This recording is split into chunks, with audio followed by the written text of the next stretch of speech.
உன்னை ஒழிய ஒருவரையும் நம்பிகளேன், பின் ஒரறியான் பின் செல்லேன். பன்னிருக்கை கோலப்பா வானோர் கொடிவினையை தீர்த்தரும் வேலப்பா செந்தில் வேலவனே. ஓம் சாய்ராம் நற்பவி ஆறுமுகம் அருளிடும் அனதனும் ஏர்முகம். நான் மாரியம்மா சரவணன். எல்லாரும் எப்படி இருக்கீங்க? இன்று செவ்வாய்க்கிழமை அப்படின்னாலே கூடுதல் விசேஷமாக இருக்க போகுது. இன்று கூடுதல் விசேஷமாக இருக்க போகுதுங்க இன்றைய பதிவானது.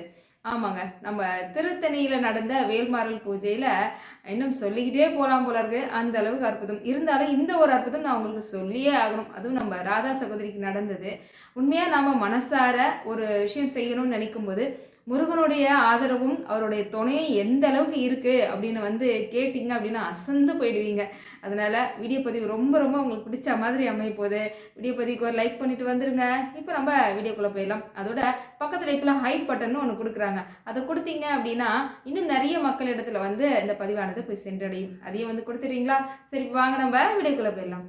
பதிவுக்குள்ளே போகிறதுக்கு முன்னாடி இன்னொரு அற்புதமான தகவல் உங்கள்கிட்ட சொல்லிடுறேன். இப்போ நம்ம அடுத்த வேல்மாறல் பூஜை பெங்களூரில் நடத்த போகிறோம் இல்லையா?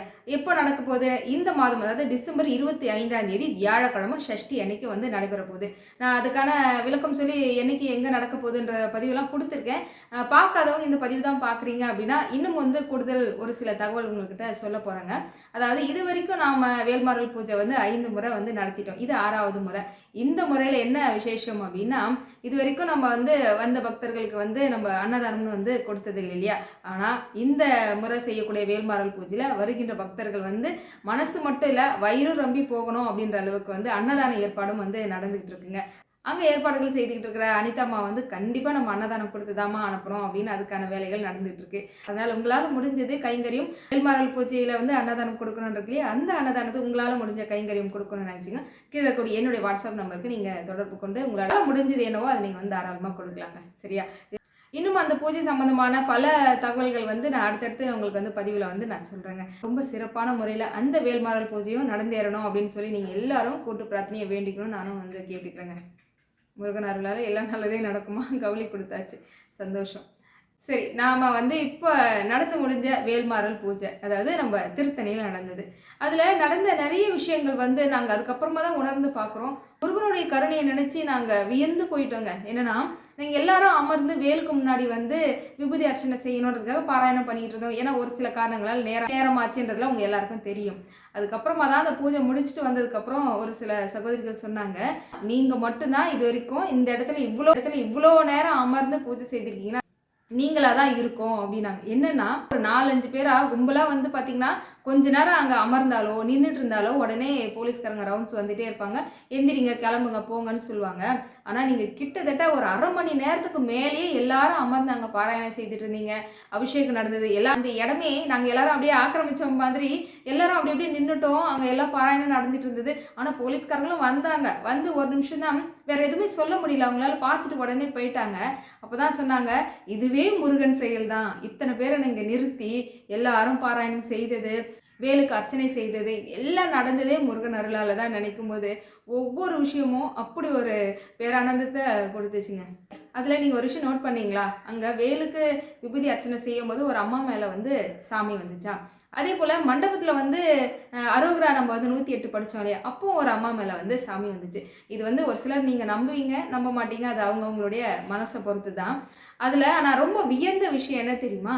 அந்த அம்மா அவங்களுடைய வயசு 5 வயசுலேருந்தே அவங்கள இறைவனுக்காகவே அர்ப்பணிச்சிட்டாங்களாம். அதுவும் முருகன்னா கொல்ல பிரியமா. முருகான்னு சொல்லாத நேரமோ இல்லை, ஒரு நிமிஷமோ இல்லை.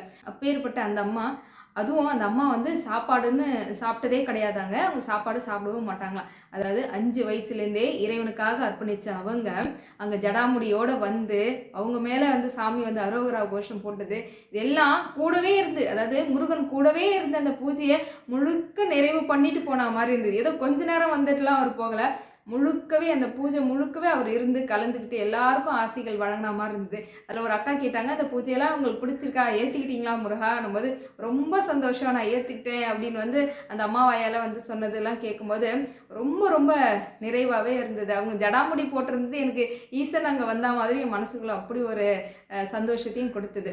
சரி, இதில் இன்னொரு விஷயமும் சொல்கிறேன்.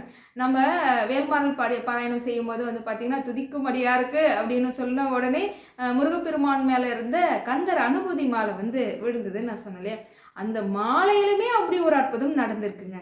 என்னன்னா, நான் கேட்டேன் இல்லையா, இந்த மாலையை வந்து யாருங்க கட்டி போட்டாங்க அப்படின்னு வந்து நான் கேட்டிருந்தேன். அவங்க வந்து காஞ்சிபுரத்தை சேர்ந்தவங்க. அவங்க பேர் விஜயகுமாரிங்க. அவங்க தான் இந்த கந்தர் அனுபூதி மாலையை வந்து கட்டி கொண்டு வந்து போட்டாங்க. இதில் என்னம்மா விசேஷம்னு கேட்குறீங்களா? இருக்குங்க. அவங்களுக்கு தமிழ் படிக்க தெரியாது, எழுத தெரியாது. சுத்தமாக இந்த கந்தர் அனுபூதியில் அந்த முதல் வார்த்தையை கூட என்னன்னு கூட சொல்ல தெரியாத ஒருத்தவங்க கைப்பட எழுதி கொண்டு வந்த இந்த கந்தர் அனுபூதி மாலையால் தான் நம்ம எல்லாருக்கும் ஆசைகள் கொடுத்துருக்காரு முருகப்பெருமான். எப்படி நம்ப முடியலல்ல? ஒவ்வொரு விஷயத்திலையும் முருகன் எவ்வளோ கனிவு கூர்ந்து, நீ எனக்காக ஒரு அடி எடுத்து வைத்தா போதும், உனக்காக நான் இருக்கிறேன் அப்படின்ற மாதிரி எவ்வளோ பூ மாலைகள் நம்ம வந்து எல்லாம் போட்டிருந்தாலும் கூட அந்த கந்தர் அனுபூதி மாலையை கொடுத்தது இன்னமும் கண்ணுக்குள்ளேயே இருக்கு இல்லையா? என்னன்னா, அந்த அம்மா சொன்னது என்னன்னா, அவங்க இது வரைக்கும் எல்லாரும் வந்து நம்ம கந்தர் அனுபூதி மாலையெல்லாம் கட்டி போகிறத நம்ம பதிவுகள் தொடர்ந்து பார்க்குறாங்களே, அவங்களுக்கும் ஒரு ஆசையா இது எல்லாரும் எழுதுறாங்களே, நாமும் எழுதணும் அப்படின்னு தான் எழுதியிருக்காங்க. நான் உங்களுக்கு அந்த துண்டு சீட்டு அன்னைக்கு பதிவில் கொடுக்கும்போதே கவனிச்சிருப்பீங்க, அதில் நிறைய மிஸ்டேக் இருந்ததா? அந்த குறைகள் எல்லாம் முருகனுக்கு பெருசு இல்லை, எழுதணுமா அதை தான் அவர் பார்த்தார். அதுதான், நீ எழுதுனதை ஊரறிய உலகமறிய எல்லாருக்கும் தெரியணும். அதாவது மொழியே தெரியாத ஒருத்தவங்க நம்ம முருகன் மேலே வைக்கக்கூடிய பக்தியும் உலகறிஞ்சு சொல்லணும் அப்படின்னு ஐயன் நினைச்சதுனால தான் அந்த மாலை அங்கே விழுது. அந்த மாலையை பற்றி நான் இப்படி ஒரு விஷயங்கள் சொல்கிறேன். எல்லாத்துக்கும் காரணம் என்ன? நாம் முருகன் மீது வைக்கக்கூடிய பக்தியானது உண்மையாக இருந்தால் மட்டும் போதும். இனம் தேவையில்லை, மொழி தேவையில்லை, எதுவுமே வேணாம். முருகன் மேலே நம்ம வைக்கக்கூடிய பக்தி மட்டும் உண்மையானதா இருந்தால் மட்டுமே போதும் அப்படின்ற மாதிரி அங்கே உணர்த்தும் வகையில் தானே இது அமைஞ்சிருக்கு. அதே சமயம் வந்து நம்ம மந்திரங்கள் படிக்கும்போது பிழை ஏதும் இருந்தால் முருகன் நம்மளை தண்டிச்சிருவாரோ, அதுக்காக வேண்டி படிக்காமலே தள்ளி தள்ளி தள்ளி போகிறதும் சரி கிடையாது. நீங்கள் முதல்ல படிக்க ஆரம்பித்து அதில் பிழை ஏதும் இருந்தாலும் ஐயன் நமக்கு ஆசிரியராக இருந்து அதை நமக்கு திருத்தி நல்வழிப்படுத்துவார். எத்தனையோ மந்திரங்கள் வாயிலேயே நுழையிலேயே அப்படின்னு நினச்சோம். ஆனால் இப்போ எவ்வளோ பேர் எவ்வளோ அழகாக சரளமாக நம்ம வேல்மாறல் படிக்க ஆரம்பித்தோம். வேல்மாறல் மகா மந்திரத்தை பார்த்து பயப்படாத ஆளே கிடையாது. அந்த அளவுக்கு பயந்த நம்ம தான் இப்போ அப்படியே சரளமாக பாராயணம் செய்கிறோம். எந்த ஒன்றுமே நம்ம முயற்சி எடுக்கணுங்க. எடுத்தால் மட்டும்தான் அதில் நாம் வெற்றி காண முடியும். இப்போது எல்லாருமே வந்து என்ன, கந்தர் அனுபூதி, கந்தர் அலங்காரம், வேல்மாறல் இதெல்லாம் பாராயணம் செய்தாலும் இப்போ நான் வந்து இன்னொரு விஷயமும் சொல்லியிருந்தேன், திருச்செந்தூர் முருகன் பிள்ளை தமிழையும் பாராயணம் செய்யுங்க அப்படின்னு. அவ்வளோ மக்கள் வந்து பிடிஎஃப் கேட்டிருந்தாங்க. நானும் என் கணவரும் ஓயாமல் எல்லாருக்கும் கொடுத்துட்டு இருக்கோம். ரொம்ப சந்தோஷமாக இருந்தீங்கன்னா போனீங்க, கண்டிப்பாக புத்தகமாக வாங்கி படிங்க.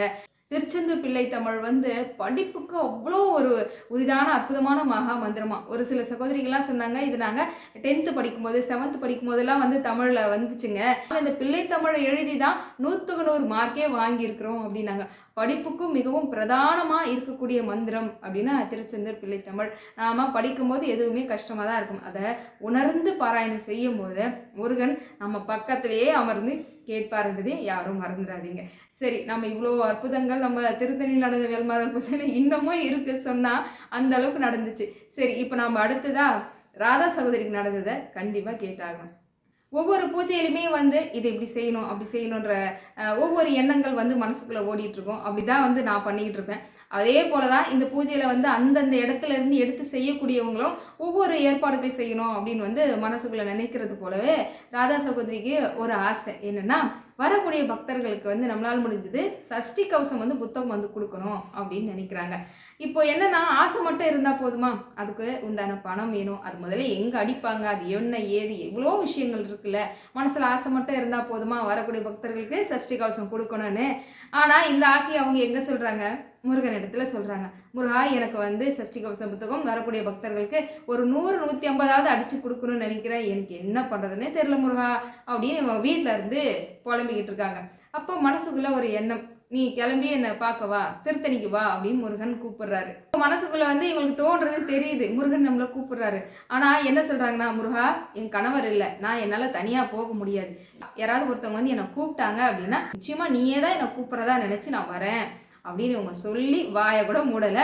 பக்கத்தில் இருக்கக்கூடிய அக்கா வந்து, நான் திருத்தணிக்கு போகிறேன், நீ வரையாராதா அப்படின்னு கூப்பிட்றாங்க. இது கேட்டால் ஐயனே கூப்பிட்ற மாதிரி இருக்கே, சரி ஏதோ ஒரு விஷயம் தெரியல கூப்பிட்றாரு, போயிட்டு வருவோமே அப்படின்னு கிளம்பி அவங்க கோயிலுக்கு வராங்க. கோயிலுக்கு வந்தால் சரியான கூட்டம் ஒரு பக்கம் இருக்குது. மனசுக்குள்ளே எத்தனை நாள் போய் ஐயனை வழிபாடு செய்ததுக்கும் இன்னைக்கு போகிறதுக்கும் நிறைய குழப்பங்களோடவே போகிறாங்க. ஏன்னா ஒரு பக்கம் சந்தோஷம் இருக்குது, நாம் இங்கே வேல்மாறல் பூஜை செய்ய போகிறோம், இப்படி செய்ய போகிறோம், அப்படி செய்ய போகிறோம். அந்த மண்டபத்துக்கு போய் எத்தனை தடவை அவங்க பார்த்தாங்க தெரியுமா?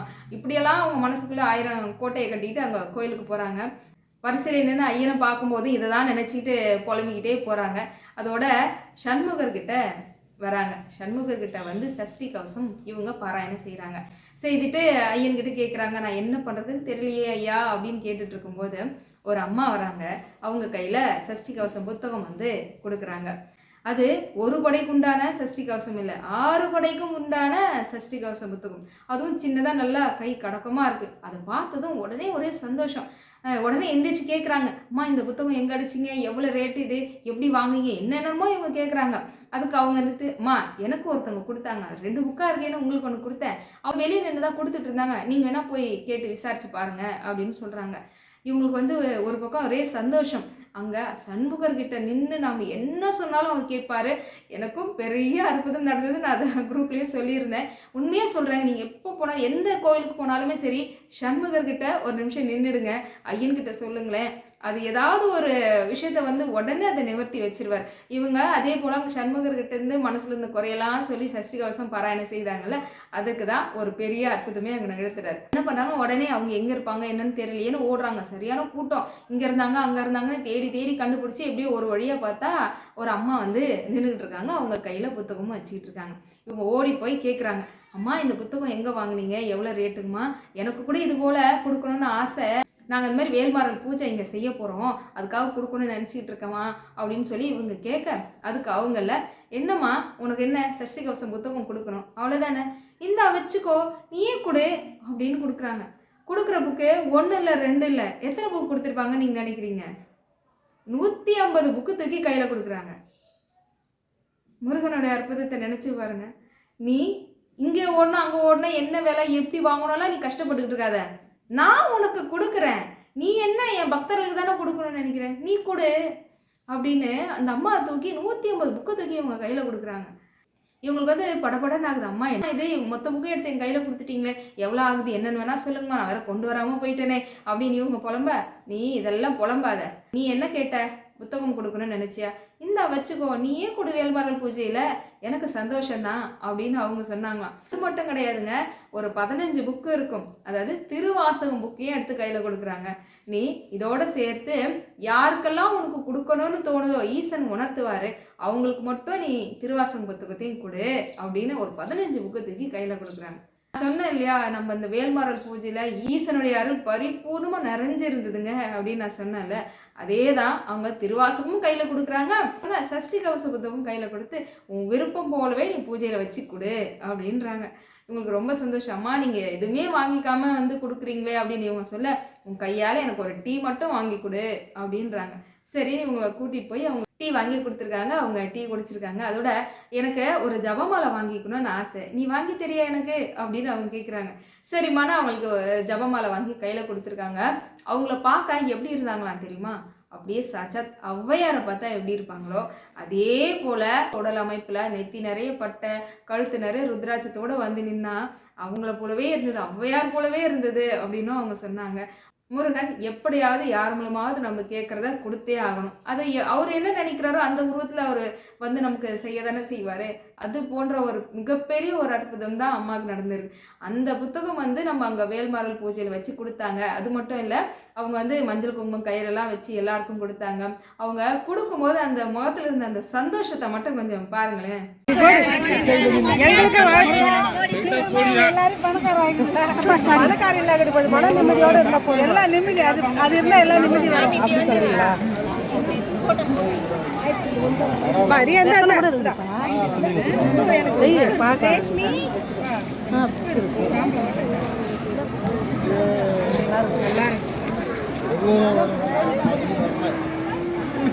முகத்தில் எவ்வளோ சந்தோஷம் இருந்துச்சு பார்த்தீங்களா. எல்லாருக்கும் நிறைவோடு அதை வச்சு கொடுக்கும்போது உண்மையாகவே அப்படி ஒரு உணர்வு ஐயன் வந்து கொடுத்துருந்தாருன்னு சொல்லலாம். திருத்தணியில் நடந்த வேல்மாறல் பூஜை எல்லாருக்குமே மிகப்பெரிய ஒரு படிக்கல்லாகவும் ஒரு வாழ்க்கையில் ஒரு ஏற்றத்தையும் நிச்சயமாக தருங்க. நம் வாழ்வை மாற்றக்கூடிய வேல்மாறலானது ஒவ்வொரு இடத்துல ஒரு பூஜையை வைக்கணும் அப்படின்னாலும் ஏகப்பட்ட தடங்கல்கள், சங்கடங்கள், எத்தனையோ பிரச்சனைகள், ஏதாவது ஒரு மழை போல வர பிரச்சனையும் பனி போல முருகப்பெருமான் அதை தீர்த்து வச்சாலும் அது எல்லாத்தையும் தாண்டி அந்த பூஜையானதை சிறப்பாக நடத்த ஐயன் கூடவே இருந்து வழிவகுத்து அந்த பூஜையானது சிறப்பாக நடத்தி கொடுத்தாரு. நினைக்கும் போதே அப்படி ஒரு மற்றற்ற மகிழ்ச்சியாக இருந்தது. ரொம்ப சந்தோஷம்.